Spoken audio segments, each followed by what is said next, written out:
공기의 저항은 개무시한 채 턱주가리를 들고 유유히 비행을 하는 그녀. 그녀는 지구를 지키는 새로운 히어로 악셀걸이라고 합니다.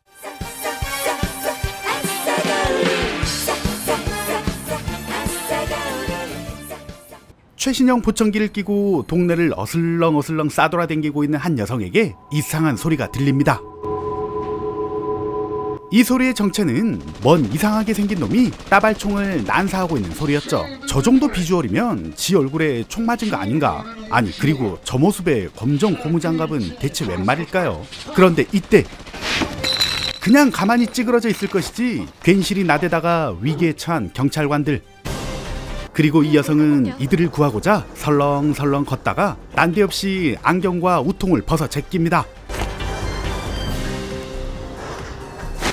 오, 사실 그녀는 이 동네를 지키는 정의의 히어로 무적의 악셀걸이었죠. 총알보다 더 빠른 속도로 날아가서 이들 대신 몸빵을 해주는 악셀걸. 오, 방탄가슴. 이런 총알 따윈 아무렇지 않은 그녀는 이 악당놈을 뚝까 패기 시작합니다. 못생긴 것도 서러운데 하필 얼굴을 때리는 자비 없는 독한 악셀걸. 못생긴 게 죄라면 바로 사형감인 이 악당놈은 그렇게 악셀걸의 필살기에 흔적도 없이 사라지고 맙니다. 못생겼다는 이유 하나만으로 필살기를 맞는 거라면 분명 여러분들도 길 가다 조심하셔야겠네요. 물론 난 괜찮지만 사실 이 악당놈은 지구를 점령하고자 하는 우주 악당의 순찰대였습니다. 이 꼬붕 악당놈을 미끼로 최첨단 드론을 통해서 지구에는 무적의 악셀걸이 있다는 걸 알아챈 우주 악당의 보스.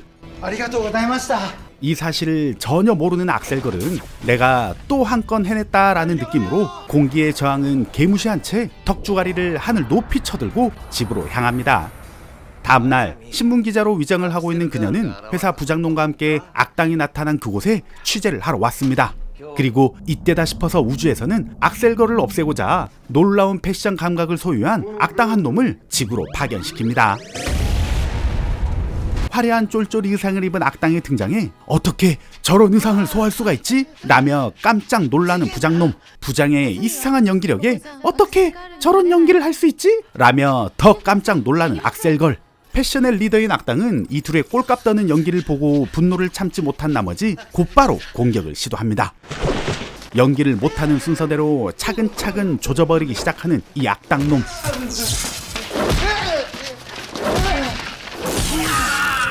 그녀는 변신을 해야 하는데 부장놈이 있기에 정체가 들킬까봐 함부로 변신을 못하는 거였죠.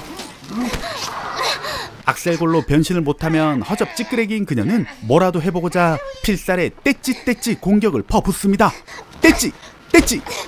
떼찌! 떼찌! 떼찌! 떼찌! 한없이 비루하기 짝이 없는 떼찌떼찌 공격인 줄 알았는데 사실 이건 그녀의 개수작이었습니다. 이렇게 부장님 옆으로 간 다음 악당에게 공격을 유도해서 부장님이 직접 공격을 받고 쓰러지길 바라는 개수작이었죠. 이렇게 부장님을 제물로 바친 다음 아무도 보는 사람이 없자 이제서야 우통을 까고 악셀걸로 변신을 하는 그녀.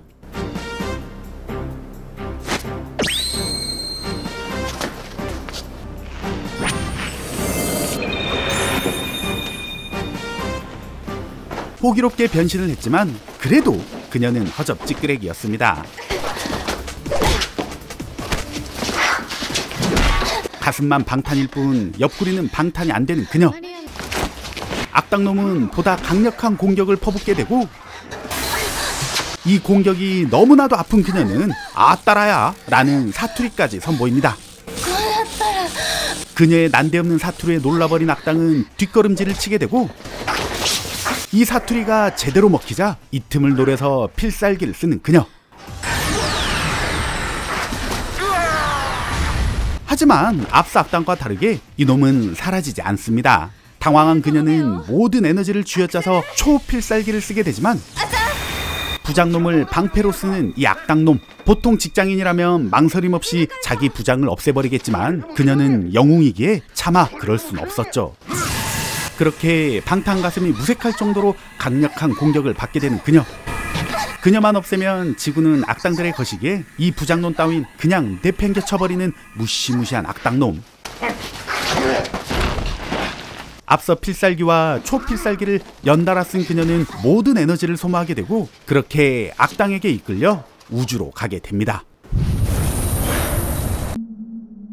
그녀가 없는 지구는 더 평화로운 나날을 보내게 되며 이 영화는 끝이 납니다. 그리고 이 자막은 제가 한 게 아니라 정말 이 영화 제작사에서 만든 허접하기 짝이 없는 자막입니다. 아싸 가오리의 리뷰를 재미있게 잘 보셨나요? 슈퍼걸을 패러디한답시고 야심차게 만든 이 작품은 2024년도에 만들어진 악셀걸 굴욕의 유혹이라는 영화입니다. 이런 짝퉁 패러디물이 허구한 날 주구장창 제작이 되는데 이 작품은 비교적 최신작인 작품이죠. 근데 이 영화의 스토리와 전혀 상관없는 악셀걸 굴욕의 유혹이란 제목은 대체 누가 만든 걸까요? 스토리도 진부하고 비슷한 영화가 너무 많으니 일단 제목으로 어그로를 끌어볼 심산인 것 같았으나 아쉽게도 이 어그로 전략은 실패하고 말았습니다. 일단 악셀걸이라는 이름으로 비슷한 느낌의 짝퉁물이 너무 많다 보니 이걸 돈 내고 보는 사람들도 매번 같은 영화를 보는 느낌이 들었던 거죠. 심지어 저도 악셀걸이라는 영화 제목으로 주인공만 다르게 벌써 여러 편을 소개해 드렸답니다. 새로운 악셀걸이랍시고 재물이 된 여자 주인공은 1995년생인 카스미 세나라는 배우가 맡았습니다. 그녀는 2020년 데뷔 당시 소리 소문 없이 조용히 그리고 빠르게 인기를 끌게 되었고 X의 팔로워 수도 무려 36,000명이 넘을 정도입니다. 지금도 여전히 활동을 왕성하게 하고 있는 배우죠. 여행 다니는 걸 무척 좋아하고 키가 154cm로 작은 편인데 이 작품에서는 처음부터 끝까지 힐을 신고 있기에 키가 커 보이게 나와서 본인 스스로는 아주 만족했다고 하네요. 아니 작품이란 건 모름지기 소비자들에게 만족을 시켜줘야지 본인이 만족하고 끝이 나다니. 한 가지 충격적인 건 저는 아직 공개하지 않은 다른 악셀걸의 신작이 아직도 많이 남아있답니다. 그럼 악셀걸의 새로운 버전을 기대하시며 저는 또 다른 재미난 작품으로 찾아올 테니 구독과 좋아요 부탁드리겠습니다. 아싸 가오리!